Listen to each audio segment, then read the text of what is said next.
À la lecture du livre des Actes, chapitre 8, 26-40, nous voyons que l'Éthiopien était un chercheur qui s'est reconnu aveugle.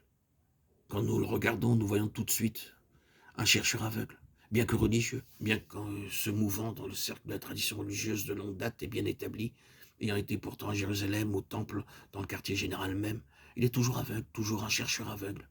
Ceci est très clair d'après les questions qu'il a posées à Philippe au sujet des Écritures. Comment le pourrais-je si quelqu'un ne me guide? De qui le prophète parle-t-il ainsi? Est-ce de lui-même ou de quelqu'un d'autre? Manifestement, il est un homme dans l'obscurité, un homme sans vue spirituelle. Les yeux de son cœur n'ont pas été éclairés. Mais ce qui est encourageant chez lui, c'est qu'il se reconnaît aveugle. Il était un homme très important dans ce monde, un homme d'une considérable responsabilité et influence ses situations. Étant donné sa position, il aurait pu chercher des échappatoires.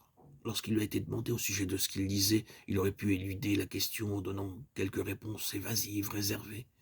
Vous savez comment font les personnes qui n'aiment pas être tenues pour des ignorants, surtout si elles sont considérées d'un certain rang, si elles ont une position à garder. Cet homme avait tout ce qu'il était permis, tout ce qu'il était parmi les hommes sur cette terre. Mais il se reconnaissait aveugle.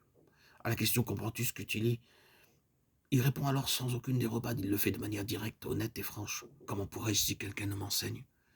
Alors, dans sa franchise, il insiste davantage pour plus d'informations, d'explications, d'éclaircissements. De qui le prophète parle-t-il? C'est très simple, je sais, mais c'est fondamental. C'est fondamental pour toutes sortes de compréhensions spirituelles. C'est la base de toute connaissance spirituelle et cela gouverne chaque degré de progrès dans les choses spirituelles. L'humilité de ce grand homme est la clé de cette histoire. Il ne cherche pas à donner l'impression qu'il sait ce qu'il ne sait pas, pour que l'autre ne pense pas qu'il comprend, alors qu'il ne comprend pas. Il commence juste à la place où vraiment et réellement il se trouve. Il savait dans son cœur qu'il ne comprenait pas et ne voulait pas donner une autre impression, mais que l'on sache où il en était exactement. Cela donnait au Seigneur un chemin entièrement ouvert. Cette attitude que le Seigneur a vue longtemps avant ne serait-elle pas à la base de l'action de Dieu?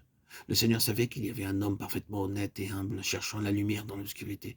Il put donc se mouvoir souverainement, par des voies surprenantes, sur de considérables distances et faire des pas importants. Car ce furent des pas importants que le Seigneur fit afin de rencontrer cette vie. Voyez ce qu'un pareil état de cœur rend possible à Dieu. Combien de choses le Seigneur est prêt à faire quand il trouve un cœur comme celui-là, un homme aveugle qui cherche la lumière, mais qui se reconnaît aveugle.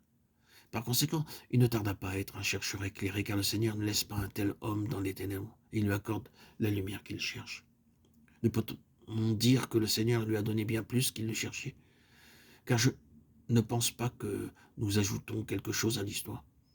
Si nous disons que lorsque l'Éthiopien a continué joyeusement sa route, il a senti qu'il avait obtenu beaucoup plus qu'il ne le pensait, c'est toujours ainsi. Quand le Seigneur fait une chose, il la fait correctement. Comme dit Spurgeon, ma coupe déborde et ma soucoupe aussi. Quand le Seigneur fait une chose, il la fait bien. L'homme a continué sa route avec une coupe pleine et débordante. À présent, un chercheur éclairé, il était parvenu à voir ce que tous les chefs religieux de son temps ne voyaient pas et était incapable de lui montrer.